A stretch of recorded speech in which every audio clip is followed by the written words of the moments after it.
Você já pegou seu café? Acomode-se bem, porque hoje a história é daquelas que entram pela pele e ficam morando no coração.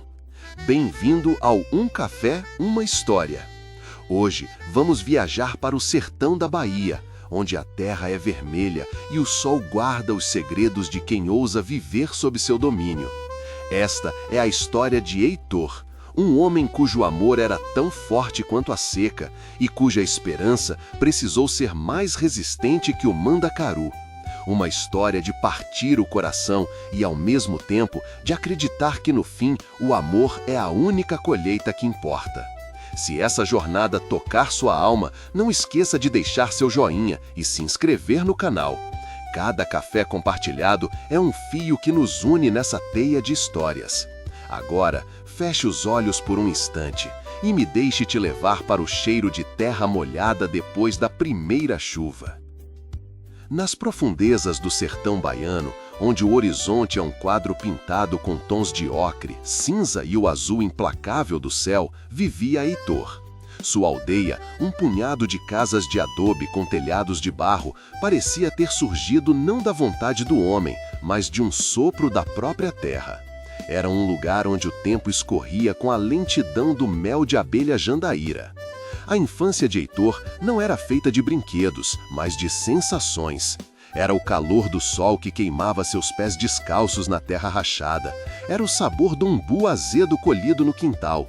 Era o som do sino da igreja matriz, que não só chamava para a missa, mas marcava o nascimento, o casamento e a partida de todos naquele lugar. Seus dias eram uma lição dupla. De manhã, na escola de uma só sala, as letras do alfabeto e as contas de multiplicar brigavam na sua cabeça com o cansaço e com o desejo de estar lá fora, livre. Mas era de tarde que sua verdadeira educação acontecia. Nas roças de seu pai, suas mãos pequenas e já calejadas aprendiam o dialeto silencioso da terra. Aprendiam a sentir na ponta dos dedos o momento exato de enterrar a semente de feijão. Aprendiam a ouvir o suspiro de alívio da terra quando a primeira gota de chuva caía após meses de estiagem. Aprendiam que a vida ali era um acordo frágil e diário com a natureza. Mas o verdadeiro templo de Heitor, o lugar onde seu espírito realmente descansava, era a oficina de seu pai, José. Era um anexo simples atrás de casa, onde a poeira dourada do cerrado dançava em raios de sol que entravam pelas frestas. O cheiro naquele lugar era a sua primeira oração. O cheiro acre e doce da umburana sendo cortada, o cheiro profundo e amadeirado do jatobá, e por cima de tudo, o cheiro do verniz, que selava não apenas a madeira, mas também as promessas. Foi ali, entre formões, plainas e martelos, que José, um homem de poucas palavras e mãos que pareciam mapas de tanto trabalho, lhe passou o ofício que corria em suas veias há gerações, a marcenaria. Um móvel, meu filho, José dizia, sua voz era áspera como a casca de um angico, enquanto suas mãos, calejadas e sábias, acariciavam um pedaço de pau d'arco como se estivesse acariciando o rosto de um amigo. Um móvel, meu filho, não é só um monte de madeira pregada, é paciência, é saber esperar a tábua secar no tempo certo, é respeito, é honrar a árvore que deu sua vida para isso, e acima de tudo, Heitor, é deixar um pedaço da sua própria história em cada corte, em cada junta, em cada polimento. A gente não faz móveis, filho, a gente embute alma em madeira. E Heitor aprendeu. Ele não aprendeu apenas a juntar peças, ele aprendeu a escutar a madeira. Aprendeu que o cedro aceitava curvas suaves, que a aroeira era teimosa e dura, mas durava para sempre. Sob seus dedos, que já não eram mais os de um menino, um bloco rude de angico se transformava em uma cadeira forte o suficiente para aguentar gerações. Um pedaço de jatobá se tornava um baú para guardar os segredos e os sonhos de uma noiva. A vida na aldeia era um balanço constante entre a alegria comunitária e a dureza individual. A alegria explodia nas festas de São João, quando o cheiro de milho assado e pé de mole tomava o ar e o som da sanfona fazia até os mais velhos arrastarem os pés no terreiro de terra batida. Naquelas noites, todos eram uma só família, unidos pelo calor da fogueira e pela mesma saudade de um futuro talvez melhor. Mas a alegria era uma flor efêmera. O fantasma da seca era um inquilino permanente. Os verões se arrastavam, intermináveis, e o cacurá do milho às vezes ficava vazio. A água, um bem tão precioso, era contada gota a gota. Heitor cresceu entendendo no âmago do seu ser que a vida naquele chão era um trabalho de esculpir a própria sobrevivência, dia após dia. Um talho lento e persistente, muito parecido com o trabalho que ele fazia na madeira. E foi nesse mundo de contrastes, entre o pó e a festa, entre a seca e a resistência, que um novo sentimento começou a brotar no peito de Heitor. Um sentimento que não dependia da chuva, mas que era capaz de criar suas próprias fontes. Um sentimento que um dia tomou a forma definitiva de uma jovem de tranças longas, vestido simples e um sorriso que para Heitor tinha o poder único de trazer o cheiro da primeira chuva do verão. Luzia. Foi na festa de São João, com o arraial todo vestido de cores e o ar carregado com o cheiro de fogueira e de broa de milho, que o caminho dele se cruzou com o dela para sempre. Heitor a viu dançando quadrilha. Não era qualquer dança. Seus pés pareciam sambar leve sobre a terra, seu vestido rodopiava e as fitas coloridas em seu cabelo dançavam como borboletas ao redor de seu rosto iluminado pela fogueira. Era Luzia. Ele, tímido, com as mãos ainda marcadas pelos calos da plaina, se aproximou com o coração batendo tão forte que parecia querer fugir do peito. Na mão, ele levava uma pequena figura de madeira, um pássaro, uma rolinha, que tinha entalhado durante as longas tardes de espera, pensando nela sem nem mesmo saber. Ele estendeu a mão. "É para você", ele murmurou, sentindo que essas 3 palavras simples eram as mais corajosas que já havia pronunciado em toda a sua vida. Luzia parou de dançar. Seus olhos, grandes e escuros, encontraram os dele. Ela pegou o passarinho de madeira com um cuidado que comoveu Heitor, e seus dedos roçaram os dele por um instante que para ele soube a eternidade. "É lindo", ela sussurrou, "mas por que uma rolinha?" Heitor sentiu um sorriso tímido surgir em seus lábios, porque a rolinha sempre volta para o lugar onde nasceu, não importa o quão longe voe. E naquele momento, olhando para ela sob a luz dourada da fogueira, ele fez uma promessa silenciosa, uma promessa que ia muito além de qualquer palavra. A partir daquele dia, o mundo de Heitor ganhou novas cores. Os verões pareciam menos quentes, as estrelas mais brilhantes. Os encontros escondidos à beira do riacho, quando ele conseguia fugir da marcenaria.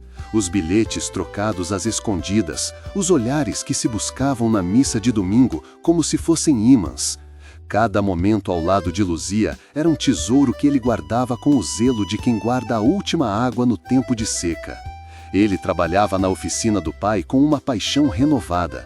Cada movimento do formão, cada golpe de martelo era dedicado a um futuro que ele imaginava sólido e bonito o suficiente para merecê-la.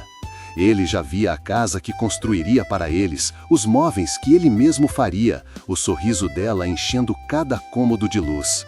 Mas o horizonte dos seus sonhos começou a escurecer.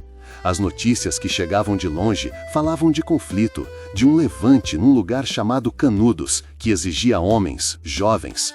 O governo queria soldados. O sertão ia mandar seus filhos para morrer em outro sertão. Uma tarde, ele a chamou para encontrar debaixo do velho juazeiro na colina, a árvore sagrada que via nascer e crescer todas as gerações da aldeia. A sombra do juazeiro era fresca, mas o ar entre eles estava pesado. "Vou ter que ir, Luzia", ele disse, e a dor na sua voz era tão palpável que o ar pareceu esfriar ao seu redor. "Me chamaram, vou para Canudos." O silêncio se instalou entre eles, quebrado apenas pelo farfalhar das folhas finas do juazeiro. Luzia apertou o pássaro de madeira contra o peito. Ela não chorou, seus olhos, sérios, perfuraram os dele. "Volta", ela sussurrou, e numa só palavra cabia todo o medo e toda a esperança do mundo. "Mesmo que tenha que caminhar sobre o fogo", ele jurou, tomando as mãos dela. Eram mãos pequenas e fortes que sabiam trabalhar e que agora tremiam dentro das suas. "Volta por mim, Heitor, eu vou te esperar." E ali, sob a sombra sagrada do juazeiro, com o cheiro de terra e mato no ar, eles selaram um pacto que acreditaram ser mais forte do que a guerra e maior do que a distância que se anunciava. Uma promessa que o vento do sertão levaria, que atravessaria o rio e se poria à prova nos campos de batalha de Canudos. O outono de 1896 trouxe consigo um vento mais frio e seco, e uma carta com um selo oficial que tremulou nas mãos de Heitor. O Brasil estava em guerra contra si mesmo, em Canudos, e o nome dele, como de tantos outros jovens do sertão, havia sido riscado pela pena do dever. A despedida na beira da estrada de terra foi um rasgo silencioso na alma daquele lugar. Sua mãe, Maria, enxugou as lágrimas com a barra do vestido, seus lábios sussurrando uma reza que o vento levou. Seu pai, José, com o olhar perdido em algum ponto no horizonte, apertou seu ombro com uma força que dizia mais do que 1000 palavras. "Se cuida, meu filho", foi tudo o que conseguiu articular, mas em seus olhos, Heitor leu o orgulho e o medo travando uma batalha silenciosa. Mas foi a imagem de Luzia, pálida e séria, que se gravou a fogo em sua memória. Ela se aproximou e lhe entregou de volta a pequena rolinha de madeira. "Leva ela com você", sussurrou, sua voz quase um sumiço, "para ela te lembrar que aqui tem um ninho te esperando." Seus dedos se entrelaçaram aos dele pela última vez, um contato rápido que precisava durar uma eternidade. O caminhão pau de arara que o levaria com os outros recrutas partiu, seu motor rugindo contra o silêncio do sertão. Heitor, espremido entre corpos suados e malas de papelão, viu o povoado, sua terra vermelha e suas casas de adobe se desfazendo atrás dele, transformado numa mancha de poeira e saudade. Os dias de viagem foram um luto lento em direção ao desconhecido. A paisagem familiar deu lugar a estradas poeirentas e depois a cidades maiores, um mundo cinza e barulhento que não era o seu. O mesmo pau de arara, agora em estradas de asfalto, era uma jaula de madeira que balançava, levando-o cada vez mais longe de tudo que amava. O quartel foi uma prisão de paredes nuas e ordens gritadas. Lá se amontoavam centenas de homens como ele, com o mesmo medo disfarçado de bravata e a mesma incerteza estampada no rosto. As conversas eram sussurros sobre o sertão de Canudos, os combates, o inimigo Antônio Conselheiro e seus jagunços. Pelas noites, quando o som dos gemidos dos outros recrutas se misturava com seus próprios pesadelos, Heitor sacava a rolinha de madeira e a acariciava no escuro. Era sua única âncora à sanidade naquele oceano de incerteza. Ele fazia pequenos sulcos na base da madeira com a unha, marcando os dias, transformando o objeto num mapa de sua paciência. Nos seus piores momentos, fechava os olhos e viajava de volta à oficina do pai. O cheiro de serragem fresca de umburana, o som do cepilho alisando a madeira, a voz calma de José explicando os segredos do pau d'arco. Eram lembranças que se tornaram seu refúgio mental, um escudo contra o medo que crescia a cada dia que o aproximava do fronte. "Eu volto", ele sussurrava para o vento escuro que vinha da janela, "mesmo que tenha que caminhar sobre o fogo." O silêncio da noite parecia responder com um ceticismo gelado. "E se o fogo te consumir, sertanejo? E se a guerra entrar na tua alma e não conseguir mais sair?" O primeiro impacto com o chão de Canudos foi um baque. O ar, quente e carregado de um pó fino que grudava na garganta, era diferente de qualquer coisa que Heitor já tivesse respirado. Aquilo não se parecia em nada com o sertão que ele conhecia. Não era a terra fértil dos vales, mas um cenário de outro mundo, áspero, hostil e banhado por um sol que não aquece, mas que castiga. O treinamento não foi uma escola de disciplina, foi uma fábrica de medo. Os instrutores, veteranos de rostos curtidos e olhares vazios, lhes ensinaram a desmontar um rifle, a cavar uma trincheira, a matar. mas ninguém lhes ensinou a conviver com o terror que se instalava em suas entranhas a cada noite, quando o silêncio do sertão se enchia de rumores e sombras. Foi ali que ele conheceu Miguel, um rapaz de Feira de Santana com um sorriso fácil e olhos que ainda guardavam um resto de luz. Tornaram-se irmãos naquele inferno de terra e pedra.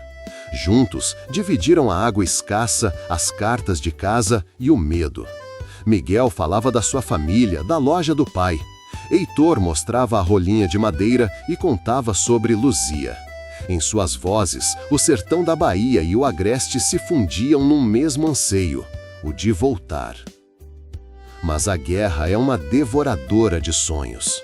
Num amanhecer confuso, durante um tiroteio nas cercanias do arraial, o assobio de uma bala se transformou num grito abafado.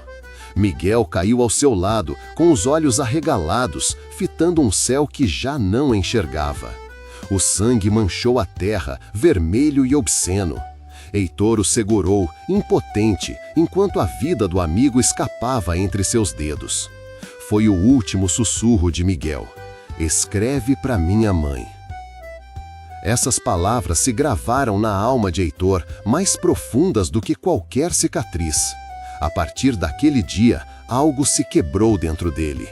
A guerra já não era uma aventura distante, era o sangue de um amigo em suas mãos, o peso de uma promessa feita a uma mãe que ele nunca conheceria. Cada amanhecer era uma loteria macabra.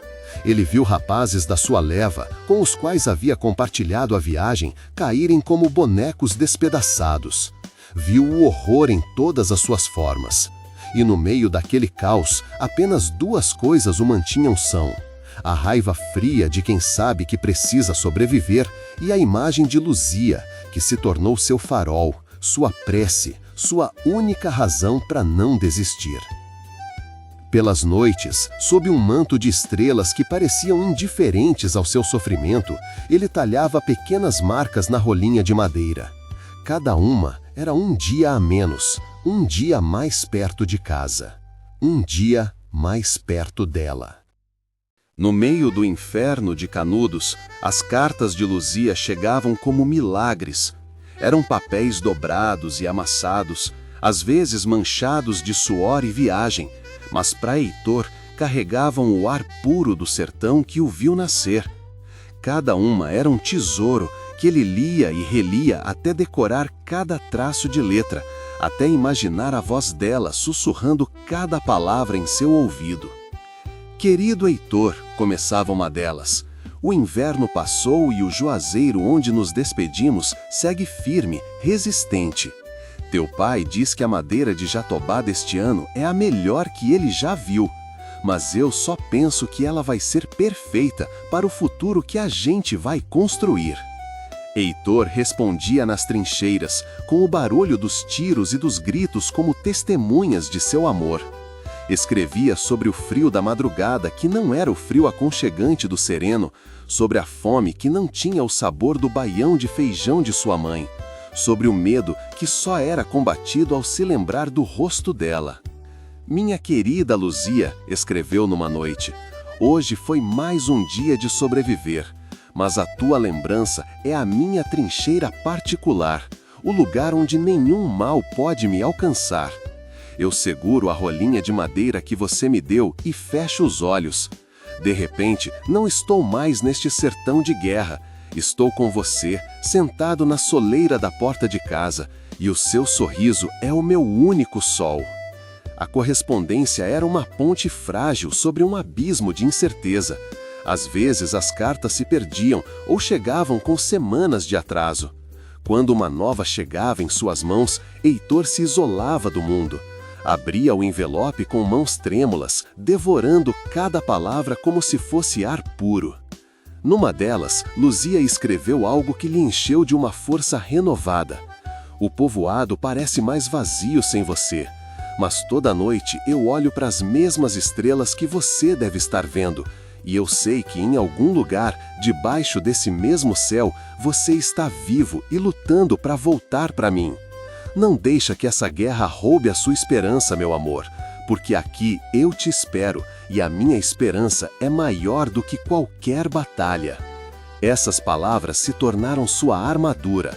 Enquanto talhava uma nova marca na rolinha de madeira, ele sussurrava: "Faltam 1001 noites, Luzia, 1001, e aí os meus pés vão voltar a pisar na terra que nos viu nascer." 3 anos. 1095 dias. Foi o que durou a ausência. Quando Heitor finalmente pisou de volta no terreiro empoeirado do povoado, era um homem diferente. Trazia a roupa surrada, uma mala leve e o peso de um silêncio que não sabia como quebrar. Os olhos, antes cheios da luz tranquila do sertão, agora capturavam cada movimento com a desconfiança rápida de quem aprendeu a sobreviver. O sertão o recebeu com seu manto de cores quentes e seu calor familiar, mas a volta não foi fácil. Na aldeia, as coisas tinham mudado. Sua irmã mais nova, a menina que ele lembrava correndo atrás das galinhas, agora era uma mulher casada, com um filho no colo. Seu pai, José, parecia ter encolhido.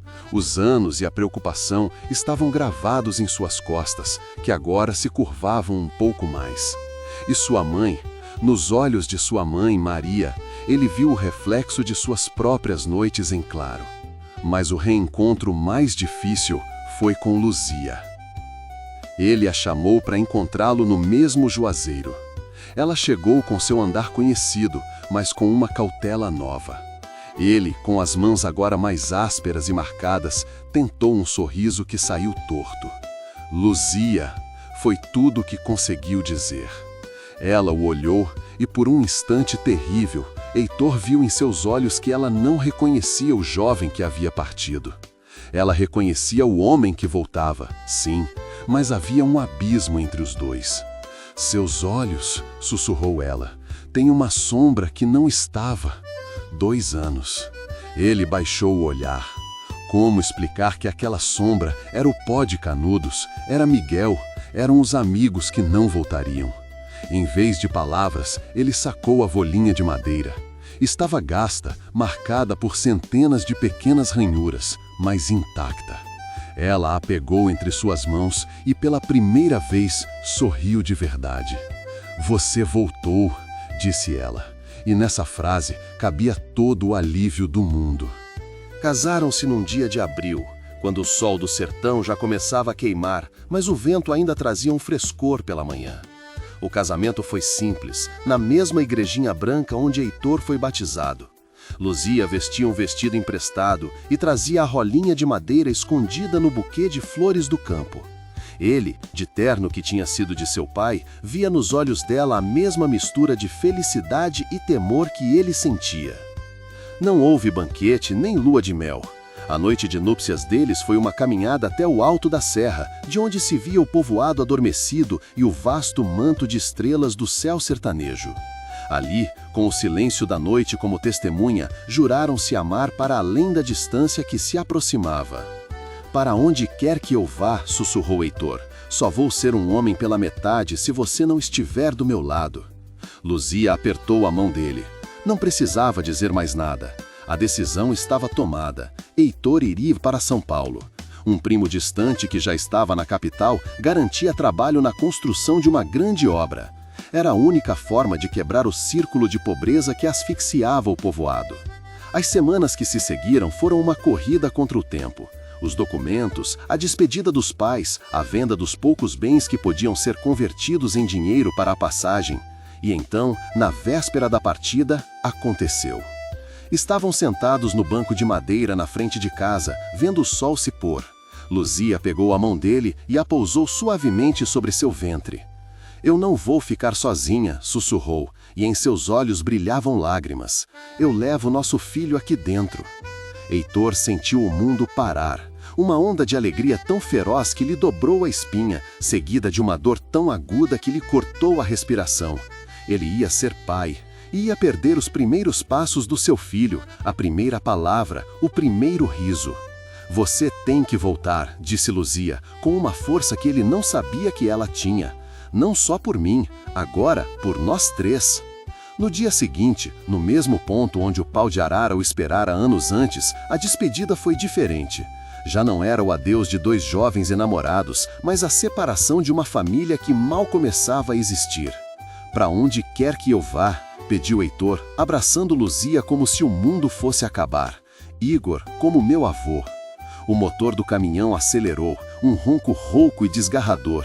Heitor subiu na carroceria sem voltar à vista. Não podia fazê-lo. Se visse Luzia, pequena e vulnerável no meio da poeira, com as mãos protegendo o ventre onde crescia seu futuro, ele jamais teria a coragem de partir. O pau de arara começou a se mover, sua carga humana balançando com as irregularidades da estrada de terra. O sertão se transformou numa linha difusa no horizonte. Heitor ficou agarrado à lateral de madeira, olhando os urubus que circulavam no céu, perguntando-se se algum deles conseguiria encontrar seu caminho de volta para casa. Como ele teria que fazer?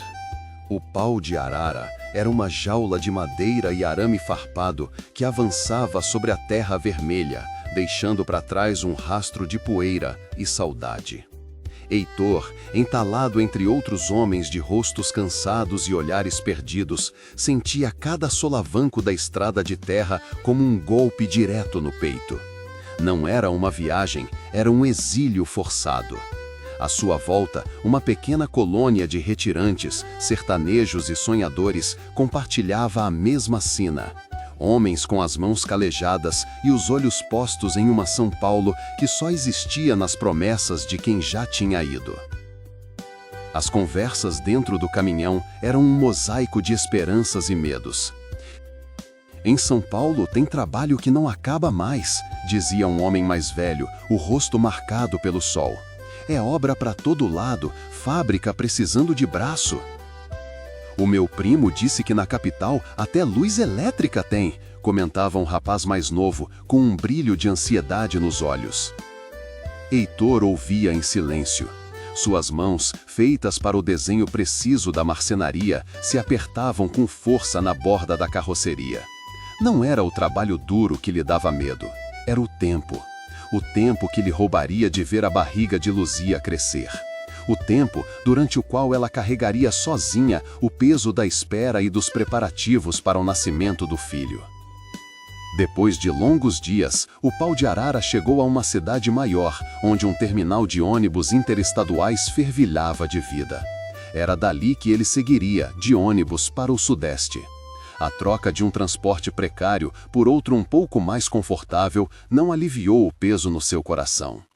Dentro do ônibus, pelas noites, o ronco do motor e o choro de algumas crianças se tornaram um lamento constante da distância. Ele sacava um caderno e a luz fraca que vinha do corredor escrevia. Eram cartas que não podia enviar, palavras presas entre o sertão e São Paulo. "Querida Luzia, hoje passamos por cidades que não cabem no meu pensamento. Tanta gente, tanto movimento. Eu seguro a rolinha de madeira e penso no nome, Igor. Igor Heitor, para que ele carregue também o nome do avô. Acredite, cada martelada que eu der nessa terra distante será um prego a mais na casa que a gente vai construir." A viagem se fez eterna. A fome, o cansaço e a saudade eram companheiros mais fiéis do que os próprios passageiros. Mas no fundo do seu ser, uma determinação de aço começava a ser forjada. Ele não ia apenas em busca de um futuro, ia cumprir uma promessa feita à sombra de um juazeiro e selada com a vida que crescia no ventre de Luzia. O dia que o ônibus cruzou a divisa do estado de São Paulo, uma mistura de alívio e ansiedade tomou conta dele. Lá estava, o fim da linha. Não era a terra vermelha do sertão, mas uma paisagem de montanhas verdes e cidades cinzas. Não era sua terra, mas era nela que ele depositava todas as suas esperanças.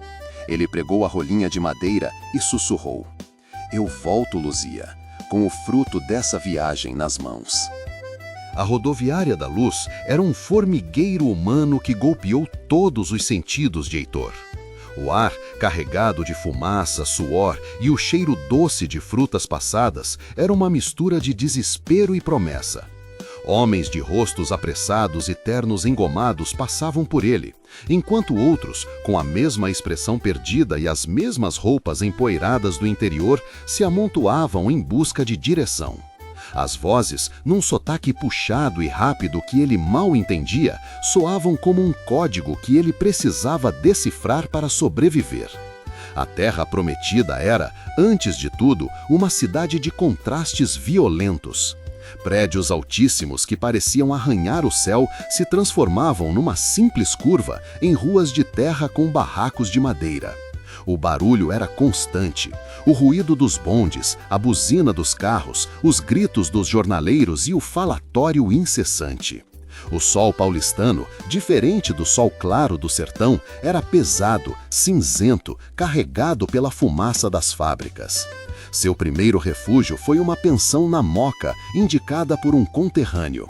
Um cômodo no fundo de um cortiço, dividido com outros 3 homens. O cheiro de mofo e repolho cozido era o seu novo aroma. Entre os baianos e nordestinos que ali viviam, conseguiu seus primeiros trabalhos: descarregar sacos de cimento numa obra, empurrar carrinhos de mão cheios de entulho. Suas mãos de marceneiro, feitas para o detalhe e a precisão, se enchiam de calos e rachaduras. Aqui tem que começar por baixo, Heitor, disse um paraibano mais velho, Raimundo, que já estava há 10 anos na cidade. Mas o homem trabalhador e honesto acaba se encontrando. Heitor assentia em silêncio. Pelas noites, no colchão fino no chão do cortiço, escrevia cartas para Luzia. Mentia com esperança. Querida Luzia, São Paulo é uma cidade que não para. Consegui um bom serviço na construção de um prédio grande. Os companheiros são bons e o patrão é justo. O clima é mais fresco, mas estou me acostumando. Penso em você e no Igor a cada minuto.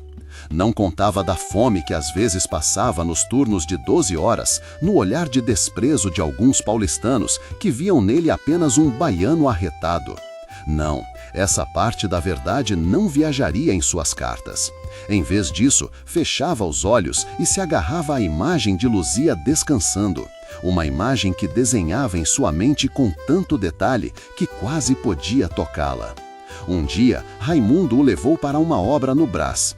O encarregado, impressionado com a força silenciosa e a dedicação do sertanejo, lhe perguntou: "Ei, você sabe fazer algum serviço mais especializado?" "Sou marceneiro", respondeu Heitor, com um lampejo de orgulho nos olhos pela primeira vez desde que chegara. "Dos bons." Essa frase simples, esse resgatar da essência do que ele era, lhe valeu um novo posto. Já não carregaria sacos, empunharia novamente o martelo e o formão. Naquela noite, pela primeira vez desde que desceu do pau de arara, Heitor escreveu uma carta sem precisar mentir. "Minha querida Luzia, hoje o destino nos deu um sinal. Vou trabalhar de minha profissão. Cada prego que eu cravar será um degrau a menos nos que nos separam." A marcenaria no Brás se tornou um novo mundo de Heitor.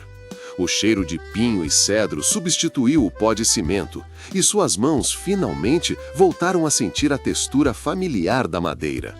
Sob seu cuidado, tábuas brutas se transformavam em batentes de portas, armários que guardariam histórias alheias e mesas que seriam o centro de futuros lares. "Esse baiano tem o dom nas mãos", comentava o mestre carpinteiro, seu Aloísio, observando Heitor dar os últimos retoques em uma cômoda de peroba. Mas o caminho não era fácil. Os dias começavam antes do amanhecer e se estendiam até a luz natural se esvair. O salário, embora melhor do que o da construção, ainda era curto. Cada centavo que economizava era um tijolo a mais na casa que sonhava construir para Luzia e Igor. As cartas de Luzia eram seu combustível. Falavam de um menino que crescia saudável, que já engatinhava, que dizia mamãe e que, nas fotos que ela conseguia mandar, tinha seus próprios olhos. O Igor pergunta pelo pai todo dia, aponta sua foto e dá risada. Tem o seu mesmo sorriso, Heitor, largo e sincero. O povoado segue o mesmo, mas sua mãe me ajuda com tudo. Nós esperamos, meu amor. Esperamos com uma paciência que só o amor de verdade pode dar. Essas palavras lhe davam forças para carregar o peso da solidão. Enquanto seus companheiros gastavam os trocados em bares e jogatina, o Heitor economizava até no ar que respirava. Não era avareza, era amor transformado em sacrifício. Passaram-se 2 anos de trabalho incansável. Heitor, já respeitado por seu talento, começou a pegar pequenos serviços por conta. Uma estante para uma família, um balcão para um armazém. Sua fama crescia, a qualidade de seu trabalho falava por ele. Foi então que seu Aloísio, já idoso, lhe fez uma proposta que mudaria sua vida. Heitor, vou me aposentar e voltar para Portugal. Minha oficina, as ferramentas, a clientela, tudo poderia ser seu. Conheço sua história. Sei que cada prego que você crava é para voltar para os seus. Vendo o negócio por um preço justo. Heitor conteve a respiração. Era a oportunidade que esperava. Com a oficina, poderia ganhar o suficiente para trazer sua família. Naquela noite, contou suas economias até o último tostão. Não era o suficiente, mas estava perto, muito perto. Escreveu para Luzia uma carta cheia de uma esperança tangível, que finalmente podia ser tocada com os dedos. O nosso sonho está mais perto, Luzia. Encontrei a chave que vai abrir a nossa porta. Em breve, muito em breve, vou parar de escrever cartas e começar a viver ao seu lado todos os dias. O Igor vai conhecer a seu pai e eu vou poder finalmente abraçar os dois. A oficina do seu Aloísio agora tinha outro dono. Cada ferramenta, cada bancada, cada lasca de madeira no chão pertencia a Heitor. Ele trabalhava com uma dedicação que beirava a obsessão. Já não era apenas um marceneiro, era o dono, o administrador e a alma de um negócio que começou a florescer sob suas mãos. Os meses se passaram e sua fama como o marceneiro baiano cresceu. Seu talento e sua palavra firme, o que eu prometo, eu cumpro, o destacaram em um mar de concorrência. A marcenaria começou a dar lucro e, pela primeira vez, o futuro deixou de ser um sonho distante para se tornar um horizonte alcançável. Foi nesse momento de bonança que uma ideia começou a germinar em sua mente. Uma ideia que havia amadurecido nas longas conversas com outros nordestinos na pensão. "O que falta aqui", comentou um dia com seu amigo Raimundo, "é um lugar que tenha gosto de casa, onde um baiano pode tomar um caldo de cana, comer um acarajé e sentir que por um momento voltou para sua terra. E onde um paulista", completou Raimundo, "pode provar esses sabores e entender por que a gente tem o coração tão grande." Foi assim que nasceu o Cantinho do Sertão, uma pequena lanchonete em uma sala nos fundos da oficina. Heitor investiu todas suas economias no negócio. Ele mesmo projetou e construiu o balcão, as mesas e as cadeiras, com madeiras paulistas, mas com a alma e o estilo das velhas marcenarias do sertão. Na porta, pregou com orgulho a rolinha de madeira que Luzia lhe dera. O sucesso foi imediato, não só para os nordestinos saudosos, mas para os paulistas curiosos. O lugar cheirava a lar, a tradição, a lembranças transformadas em sabor. Heitor, com seu dom com as pessoas e sua história de superação, se tornou a alma do lugar. Aprendeu a equilibrar o trabalho na marcenaria de manhã e na lanchonete à tarde. Finalmente, depois de 6 longos anos de trabalho, sacrifício e noites em claro, chegou o dia. Com as contas espalhadas sobre o balcão do seu próprio estabelecimento, sob o olhar atento da rolinha de madeira, ele somou suas economias uma última vez. O número era claro, redondo e suficiente.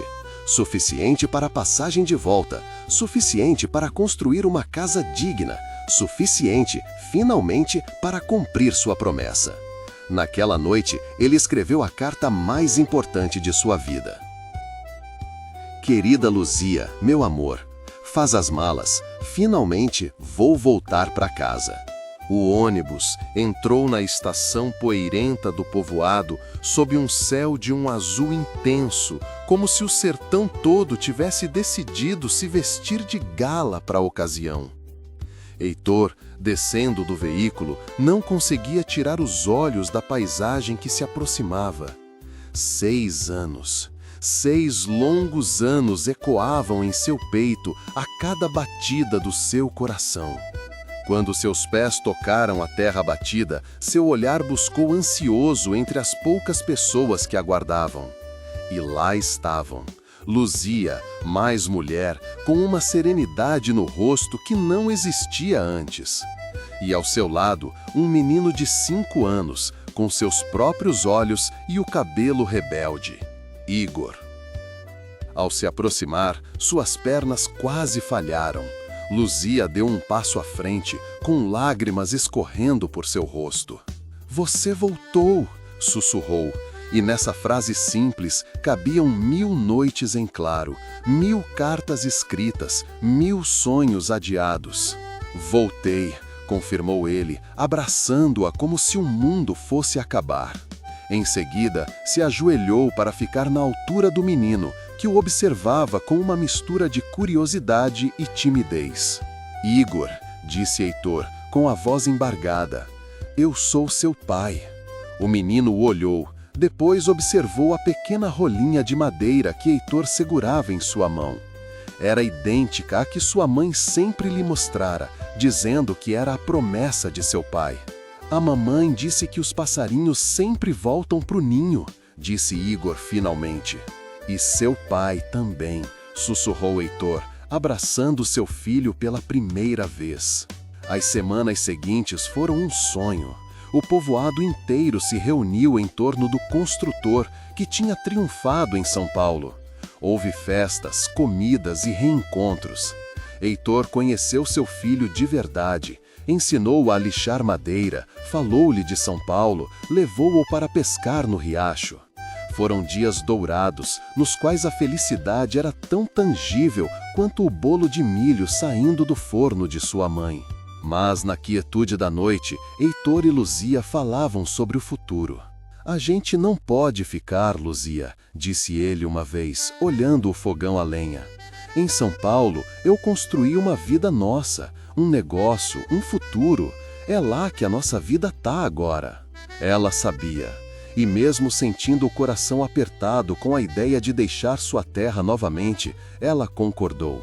"Onde você for, a gente vai. Dessa vez, os 3 juntos." O dia da partida foi diferente. Não havia desespero, mas esperança. Enquanto o pau de arara se afastava, Heitor abraçava sua família. Desta vez, ele não olhava para trás com dor, mas sim para a frente, com determinação. Finalmente, depois de tanto tempo, seu mundo estava completo. A volta para São Paulo foi diferente. Agora Heitor não chegava sozinho com uma mala de sonhos, mas com sua família e um bom dinheiro guardado. Com o sucesso do Cantinho do Sertão e da marcenaria, ele tinha juntado o suficiente para investir. Em poucos anos, sua visão para os negócios e seu trabalho incansável lhe renderam um patrimônio respeitável. Foi nesse momento de bonança que apareceu em sua vida Silas, um paulista de sorriso fácil e papo convincente que se tornou frequentador assíduo do Cantinho do Sertão.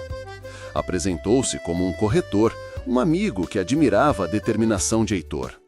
"Amigo, você é a prova viva de que o trabalho duro é o único caminho que dá certo", dizia Silas, batendo palmas no seu ombro.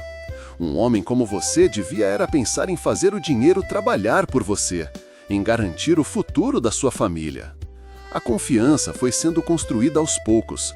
Silas sempre chegava com oportunidades, um terreno que ia valorizar, um ponto comercial em um bairro que estava crescendo. Heitor, com a prudência do sertanejo, no início só investiu pequenas quantias. Os retornos vinham, certinhos e generosos. A desconfiança inicial se transformou numa confiança cega. Passaram-se assim quase 10 anos. Igor cresceu, um jovem que agora ajudava nos negócios da família. Luzia, embora sempre com um pé na saudade da terra natal, tinha criado raízes em São Paulo. Foi então quando Heitor, com os cabelos já embranquecendo, tomou a decisão mais esperada. "Chegou a hora de voltar para casa", anunciou uma noite. "De curtir nossa terra no que nos resta de vida." Venderam tudo com a pressa de quem vê o fim da jornada. Só faltava liquidar uns últimos imóveis e um dinheiro guardado. Foi quando Silas se ofereceu, com seu sorriso de sempre. "Amigo, fica tranquilo, eu fico aqui e resolvo tudo para você. Com a procuração que você me passar, eu vendo o que restou e mando o dinheiro para o sertão. É o mínimo que posso fazer por você depois de tantos anos de amizade." Heitor, cego pela emoção da volta e por uma década de lealdade aparente, assinou os documentos sem a menor suspeita. Ele entregou a Silas não apenas sua confiança, mas o fruto de uma vida inteira de trabalho. A despedida em São Paulo foi doce. Eles acreditavam estar fechando o capítulo perfeito das suas vidas. Enquanto o ônibus partia, Heitor abraçava Luzia e Igor, acreditando que o pior tinha ficado para trás. Ele não sabia que a traição mais profunda viajava com eles, escondida naqueles documentos assinados, esperando o momento certo para atacar. A primeira carta foi enviada 1 mês depois de chegarem ao povoado. Heitor, com calma, perguntava como estavam os trâmites. Não houve resposta. A segunda carta, 1 mês depois, era um pouco mais urgente. Tampouco houve resposta. A terceira, a quarta, semanas que viraram meses. Um silêncio pesado, como uma lápide, começou a se instalar no coração de Heitor. Luzia o via revisando uma e outra vez as cópias dos documentos dos imóveis, as procurações que havia dado a Silas. Alguma coisa deve ter acontecido, Heitor, tentava acalmá-lo Luzia. Um atraso nos bancos, quem sabe? Mas em seus olhos, Heitor via o mesmo medo que sentia. Finalmente, depois de 6 meses de angústia, chegou uma carta. Não era de Silas, mas de um antigo freguês da marcenaria, um homem honesto de São Paulo. Caro Heitor, escrevo com o coração pesado. Aqui correm uns boatos de que o Silas vendeu todos os seus imóveis no nome de uma empresa da família dele. Ouvi dizer que ele comprou uma chácara e está gastando dinheiro à beça. Tenho medo, Heitor, que tenham de passado a perna. A carta caiu das mãos de Heitor. O mundo parou. Não era um atraso.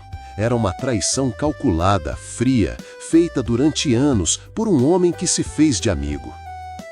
Isso não pode ser! Gritou pela primeira vez na vida, com uma dor que rasgava a alma. Eu dei minha confiança para ele. Eu dei tudo! Naquela noite, em frente ao fogão a lenha, ele tomou a decisão mais difícil. Tinha que voltar para São Paulo. Não havia outra saída. Era o seu dinheiro, sim, mas era muito mais. Era o fruto de uma vida de sacrifício, de anos longe da família, de noites em claro.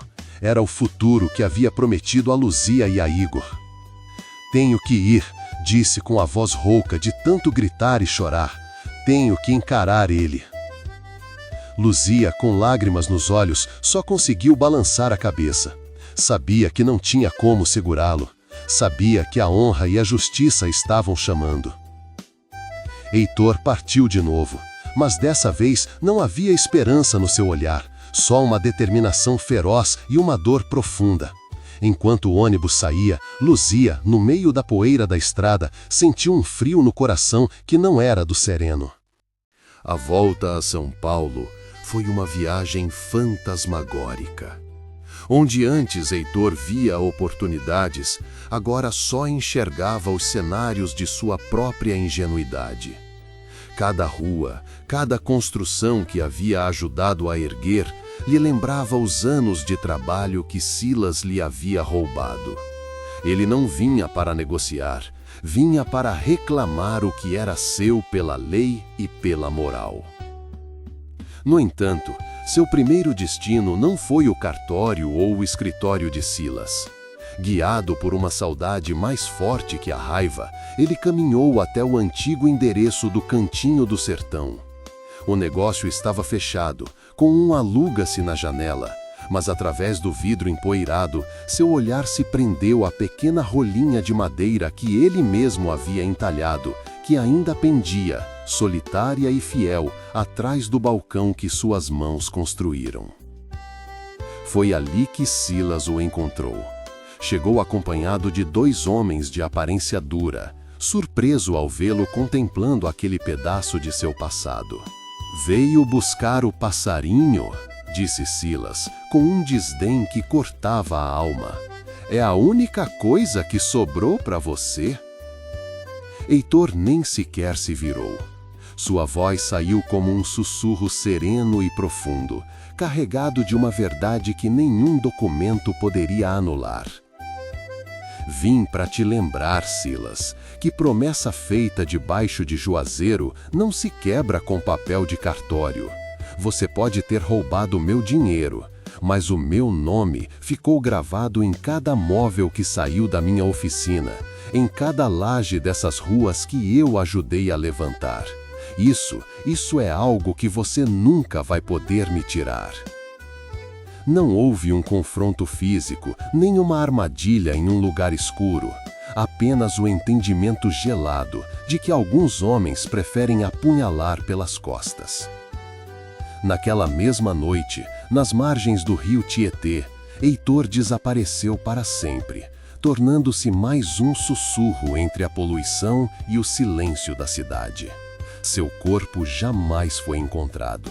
Ele foi um migrante a mais, tragado pelo sonho quebrado de uma vida melhor. No povoado, o tempo passou como peso de chumbo da ausência. Luzia e Igor esperaram durante anos. Cartas, viagens a São Paulo, buscas, tudo em vão. Heitor havia se tornado um fantasma, uma história que os mais velhos contavam em voz baixa para não atrair o azar. Igor cresceu e se tornou marceneiro como o pai. Em sua oficina, pendurou a rolinha de madeira original, aquela que Heitor entalhou para Luzia. Luzia, já idosa, passava suas tardes olhando para a estrada de terra. Não com tristeza, mas com a certeza tranquila de que um dia, de alguma forma, o sertão lhes devolveria o que havia levado. E nas noites de ventania, quando o vento forte balançava os juazeiros do povoado, alguns juravam ouvir o eco de uma promessa feita há tanto tempo. Volto, mesmo que tenha que caminhar sobre o fogo. E assim, entre suspiros e silêncios, chegamos ao final desta história. A vida de Heitor, Luzia e Igor se torna um eco que viaja do sertão baiano até São Paulo, nos lembrando que o amor e a traição frequentemente dividem o mesmo caminho. Se este relato tocou sua alma, não se esqueça de se inscrever em Um Café, Uma História, para nos acompanhar nas próximas vozes em outros destinos. Queremos saber de você, de que canto do Brasil você nos escuta. Deixe nos comentários. Cada café compartilhado é um laço invisível que nos une através das histórias. Muito obrigado pelo seu tempo, pela sua cumplicidade e por escolher este momento para escutar. Até a próxima história e o próximo café.